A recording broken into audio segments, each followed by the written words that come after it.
What's going on, guys? So on today's Shoky reviews, we're going to take a look at the RX-121-1 TR-1 Hazel Custom. It is a Titan's prototype. And I don't care what anybody says, it's a Gundam. Bandai says it's a Gundam, because it says so right there. And it says so on the wiki. It's a Gundam. No more arguing. That's the end of it. So let's go ahead and look at the box art. And this thing is actually very well done. Man, that is some sexy line art. Look at that. So pretty.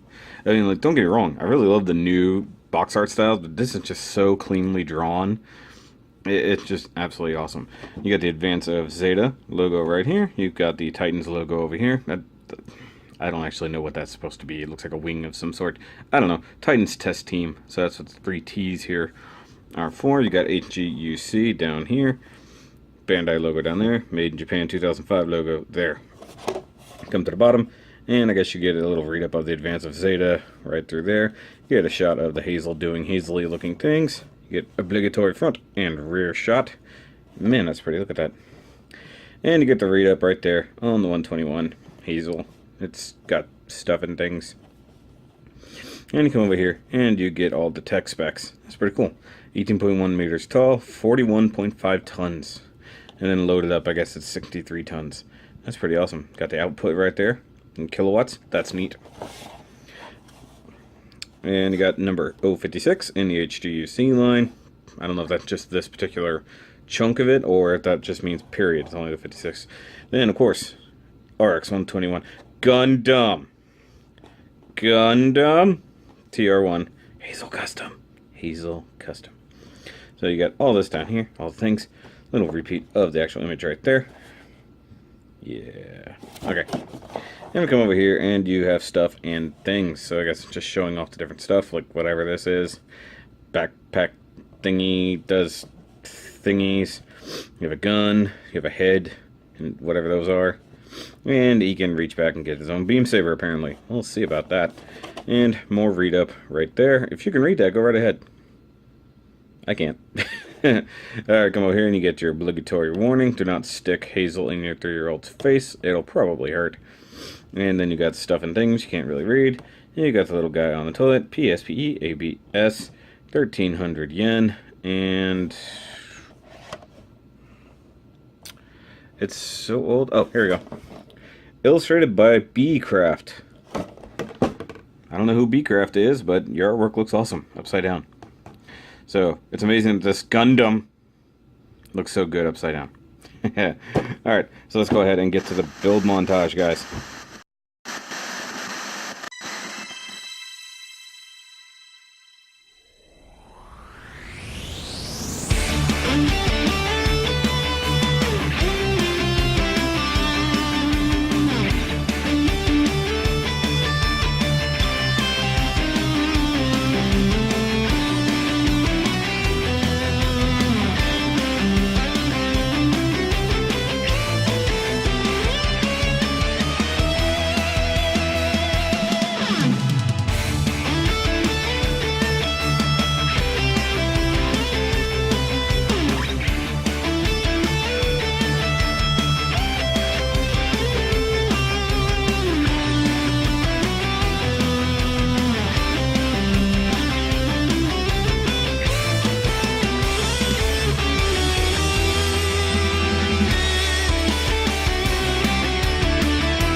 Alright, so here we have the Hazel, all nice and built, and I will say right off the bat, I really dig this guy. I'm probably one of the oldest HGs I've built. Probably not the oldest kit I've ever built, but definitely the oldest HG. Beats out the 00 kits by at least a couple years, I believe. But it actually is pretty good. Actually, I really like the detail. It's got some stuff on it that you don't even really get in modern HGs. It's actually pretty neat. Now, before we get too far looking at the kit, let's look at the accessories. So, of course, we have a slew of things, much like his little machine gun here. Looks pretty cool. You do get the standard flap-out handle, although, for my money, I couldn't originally tell which way this gun was supposed to go. If it wasn't for the handle, you would probably assume that this was the end of the barrel, but it's not. You actually get the barrel over here. And you get slightly removable ammo clip right there. Now, one thing is, technically it's part of it, but you've got extra ammo clips right there, but they don't attach to this. So they're just there for decoration. Now, you do get an option of hands. You do just get this little trigger hand that fits pretty much around the gun. And you get one other hand, which is the beam saber holding hand. You don't get a standard fist, you don't get a closed hand, and you only get one style of left hand. And I find that really strange. Now, since we're looking at this particular hand, it's got a nice little thumbs up action going there, and you can slide the beam saber in and out. I actually had to glue that in place so it wouldn't pop out when the beam saber was installed. Of course, you get a nice fat beam saber blade. I really do like that. Stop focusing on the thing back there. Very simple little beam saber. And of course, you can just plug it on the hand like so. He holds it really nice. And you can just plug it into the wrist as you would any other HG. It actually looks pretty good like that. And otherwise, you can pull the hand out, pull the beam out, and you have a hole right there on the backpack. You just jam it in there, and voila, weapon storage. You guys know I love me some weapon storage. Other than that, the hand just is over here. Set the beam saber blade off to the side. And we'll go ahead and put the gun holding hand on here. Once again, real easy. But one thing is, it does interfere with the elbow just a little bit, so just be wary of that. It's a good little machine gun. I dig it. Now, you get a couple other little thingies. Now, I don't know if these are supposed to be missile launchers or something, but they do go right up here where these little yellow guys are. These are removable. I went with the yellow ones. I thought they just looked better. Now, looking at the box art, these are actually supposed to be painted yellow with like some grayish or silver tips, so I don't plan on really using them, so I'm not going to bother. I'll just set them off to the side. Now, one thing you'll notice, guys, I don't have any of the marking stickers on here. And also, when we get into the details, I did not paint any extra details, at least yet. We'll talk about that in a minute. You also get a shield, fairly standard Gundam shield. Though this thing was actually pretty cool because these little buttons right here, that I didn't clean up the stuff, these are actually molded separate pieces in gray. I did not have to paint those. Modern HGs won't even do that, so that's one of the things I really do love. Now on the back, wow, I didn't clean up any of this panel lining before I start this. This has the stupidest shield connection I've ever seen. Just flat out. Like, this just plugs in, there's a poly cap in there, just how you would normally do it. But that right there is how the shield clips on to the forearm connector. So it just slides in like so. You bump it, and it'll just pop right off. Now, of course, the shield connector plugs into the back of the forearm. Now, that's really loose, so, I mean, I know that that's supposed to be a poly cap. Maybe I just forgot it. I don't know. Let me see this arm. Let's see, this one is a little tighter, but I think that's because there's some extra flash left over in the actual mold. But yeah, that is a super loose thing, and I just knocked off the ammo clip. So it's got a very loose connection in the arm. Where'd the ammo clip go? Okay, so just real quick since it fell off. Here's your spare ammo clips. They look really cool, and they actually have these separate yellow pieces that go on. I'm surprised they honestly didn't just mold it all in blue and make you paint it. Alright, so here's how that connection works. Just stick it on there. If you want to rotate the shield, you can do so like that, but like I said, it tends to want to pop off a little easy, although rotating it seemed to have solidified it slightly. So that's actually not bad. Now we'll take a look at the other big weapon. I believe it's called a shield booster, if I remember correctly. So I don't know if it's this one specifically, but I know you've got thrusters back here. It does act as a shield, but I can't remember if this one specifically is also a beam weapon. I know it looked like some of the other versions, like the Advanced Hazel or the Hazel 2, potentially had better ones. I could be wrong. I don't know. But this one's neat because, one, you have the shield connection right there, so you can totally use it as just a big old shield. Which, it does look good, but realistically, it's not made for that. It goes back here. Now, don't forget that is supposed to be like that. So you do get polycap right there, and you get a flip out peg right here. So you just want to plug that in right here. And just as we looked on Pedro, now Dion's Hazel, now he has a cool hat. Or you can take it back on that little hinge on this sliding joint, and now you do have a functional booster on the back. That's actually very cool. I like the details on it. It has a lot of cool molded details. All these yellow bits were actually separate molded parts. So, I mean, they did a lot of good things with molding and color separation. But then there's some things that they just, you know, skimped on.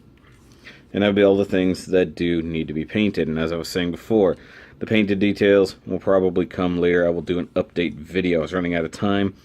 Been very busy in the last couple days. So, building this guy got put on the back burner after the build day I had with Mr. Nick Willie the other day. So, it is what it is, guys. It happens. So let's take a closer look at some of the details that are on this guy. So coming close on the head, you do get eye stickers, but the cool, well, maybe it's not a cool thing, but definitely a different thing. So normally you'll get a separate little eyepiece that plugs into the back of the mouth, and then you get the chin and all that. All of that was molded together except for the chin. So you had to try to apply the eye sticker directly to the face. It was a little awkward. Also, the way that this V-fin area is constructed is also a little bit different and slightly awkward. So you can see right there, I just accidentally pushed right here a little too far. Now, one thing that's different, it doesn't have like the little crystal normally that they would have there, just a little red nubbin that's normally right there. You had this cool molded part. It's wanting to focus back here. You also get this ridiculous sensor sticker that goes completely across the head. And it took a couple tries to get that just right. I do like it though, it is pretty cool. V-fin is nice. I did remove the safety nubs just because I had to be careful this time. I didn't want to break it. The yellow thingies, once again, don't know exactly what they are. And I think these are supposed to be like little gun pods. There's nothing actually in there, but if I had to assume, that's what those are. Now you do get the one little sensor or camera right here. I took a little bit of the extra sticker that was left over because this thing only has those green stickers. That's it. And went ahead and cut a little tiny sliver off and stuck it in there for effect. I actually did the same thing right there on the gun, because the gun did not come with a camera sticker. So if you have this kit, keep that in mind. Use that extra little green bit, just cut it to shape, cut it to size, and put it where it goes. It's actually very nice. They did a lot of good color separation right here, and layering of parts is actually very cool on this. So you've got the gray, the white, all of these extra chest bits, all that stuff is just layered on top of each other. It's very cool. On the crotch, you've actually got like 3 or 4 different layers of armor just right here. I like it. Now, as for places that are gonna need paint, here is gonna need to be gray and yellow. The inside right here has to be gray. It's ridiculous already. We've got little nubbins like right in here, gray. Whatever this little thingy is, right here, here, and up here, and anywhere else those exist, all need to be gray. Inside the giant thrusters on the legs, gray. Inside here, gray. These things are supposed to be yellow, with the center being gray. Right here at the top of the foot, that needs to be gray. Oh, by the way, new green camera stickers on the legs. And then also back here on the back. Speaking of back here, these all need to be gray, all the little butt thrusters.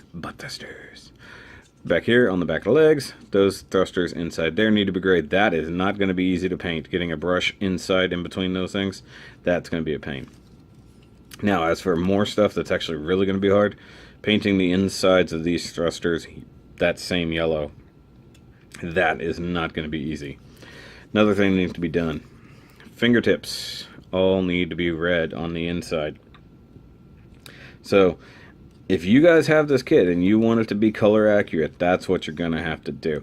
I'll actually do an update video. I was going to cut away and do like before and after, but I'll do that in the next video. So I figured I'll just do an update video after I get done painting it, because that's going to be several hours of painting, and I don't want to do that right now in the middle of a review.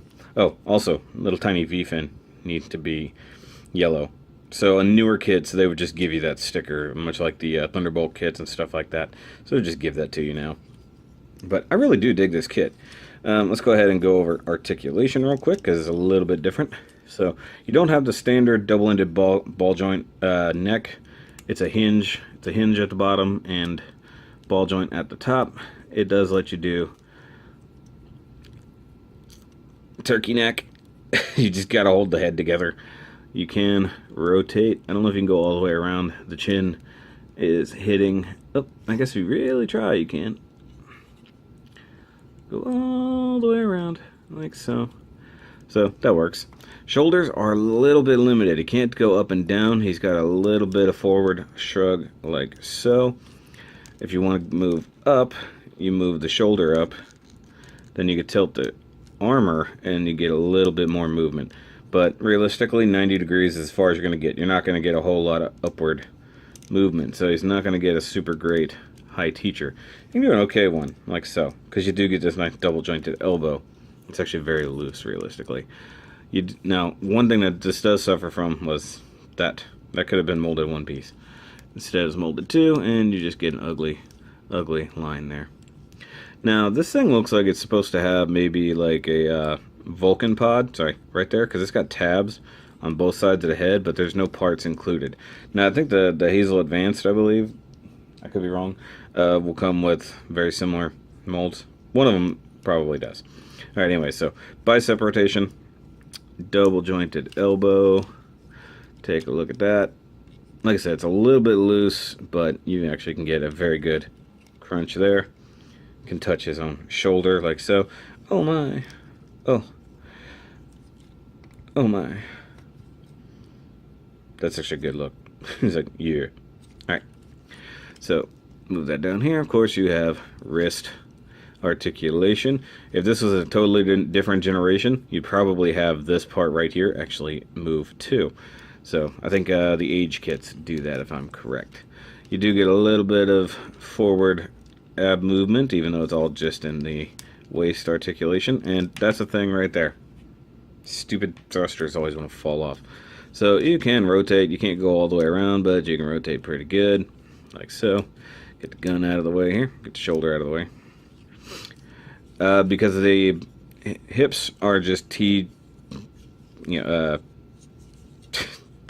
joint and ball joints there, T-mount ball joints, whatever. You're not going to get a very good Jean-Claude, but you can spread out pretty good. You get some rotation, no thigh rotation. It's all rotating up there at that hip joint. So it can rotate out about so far. You don't need to go all the way around, right? That's silly. You can go forward actually pretty far. And I did cut the skirts, which gives them a lot more flexibility. So you can actually bring it up like so.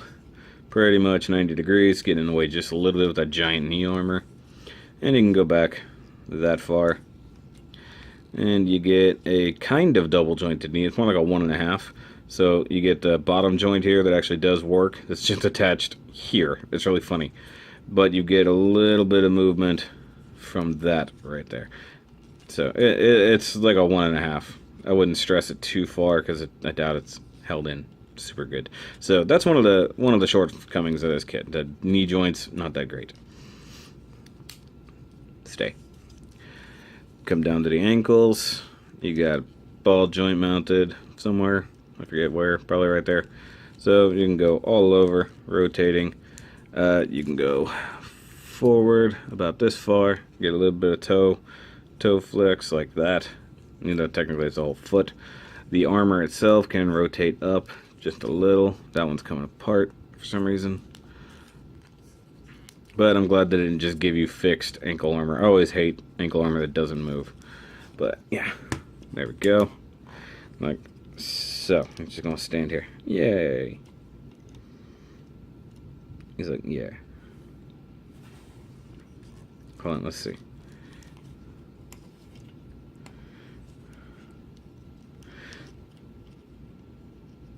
This is where I just start to play with articulation and see if it's good.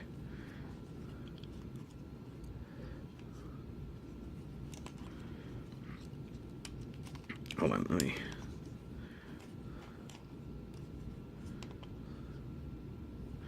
Come on.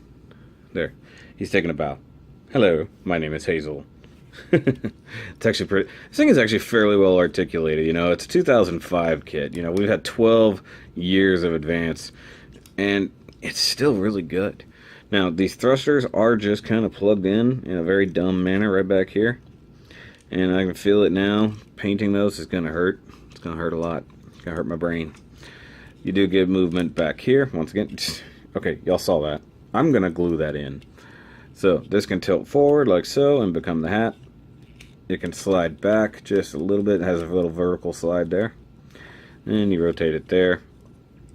So this little pod that's just part of the backpack here doesn't do a whole lot. I assume these are thrusters right there. Now, one thing, I don't even know how I'm going to do this. So this, I think, is supposed to be like a grayish color. But then all those little bitty things there are supposed to be red, like the fingertips. Some of the paint details that they want on this thing are going to be very difficult to paint. Part of me really doesn't want to. I'm going to be honest with you guys. I mean, you know, I enjoy making things accurate as much as possible, but I think some of things are just not going to happen. I'm just going to be honest. I'm going to have to mix up some special yellow paint because that's kind of got a hint of orange to it. It doesn't really show on camera, but it does actually have a good hint of orange. So that part's going to be a little more difficult, but I'll do what I can. I can't see here. This stupid little thruster. But, I mean, other than some of the minor nitpicks... Oh, yeah, by the way, these need to be orange, too. So I've got, like, a lot of minor nitpicks. This needs to be secured a lot better than it is. I don't want to glue it in there, to be perfectly honest. And it just... I don't know. It should have just pegged in a lot better than it did. If there was supposed to be a ball joint in there... I'm sorry, not a ball joint, a polycap in there, I don't know it, to be totally honest. I didn't think so. I'm going to have to go back in the instructions just to save my own butt. Quick side note, guys. So, I totally forgot about this in the actual review, so I figured I'd go ahead and show it off now. Originally, this kit is old enough, they did not really have the action bases the same way we do now. So it does not come with any kind of crotch hole peg or anything like that. We saw that on Pedro's build. So what I did, just real quick, just took the X-Acto knife and drilled out a quick little hole. Now if you have a Dremel or anything like that with the proper size hole or proper size bit, I suggest going ahead and doing that. Now don't go too deep, but you can see just drilled the hole out, cleaned it up a little bit more. It'll be good, but you can totally just plug a standard HG action base into it like so. It'll be a little wobbly, it's not perfectly balanced, but it does work. So if you guys really want to have it on an action base, that's how you're going to have to get it. So just thought I'd pop that in real quick because I completely neglected it in the actual review. So let's pop back to it right quick. That's actually pretty good looking right there, but it's a good kit. I really do enjoy it. I'm pretty sure I'm going to like the other ones because there's so much more to the other Hazels. So if you guys have liked this, go pick up this kit. I got it at Gundam Planet a few months ago. I think they re-released it, and that's why it's actually much easier to find them now. Gundam Planet should be able to have it. I don't know about anywhere else, but go check that out. If I can, I'll put the link in the description down below. If you guys are new here, make sure you like and subscribe. Gunplay is one of my main things I do on this channel, but I do other fun, nerdy stuff as well. And as always, I want to thank SteelAngelJohn, who I built this for. It was his choice for his birthday, and he is one of my lovely patrons. So right here, Patreon. If you guys know about it, good. If you don't, go check it out. I've got a few varying options in there for, levels of donation. So the more you donate, the more cool stuff you can have access to, or just, whatever. And see, that's how that just pops right off. That's what I get. Just doesn't want to stay. So that entire head crest and all of that might just get glued in, if I'm totally honest. Same thing with the shield. I might just glue the shield to the shield mount. It might just stay on better if I do that. Because look, that just fell right off. Just does not function as it should. It's functioning as designed. It's just not functioning as it should. Because it sucks. It's just a crappy design. Let's see if I can actually get the gun to come through the shield. Probably not. I don't know if that's kind of dumb. Alright guys, so that's the end of it. That's just the end of it. I'll catch you guys on the next review. Remember, as always, keep on building. Oh yeah, it's a Gundam. It's a Gundam.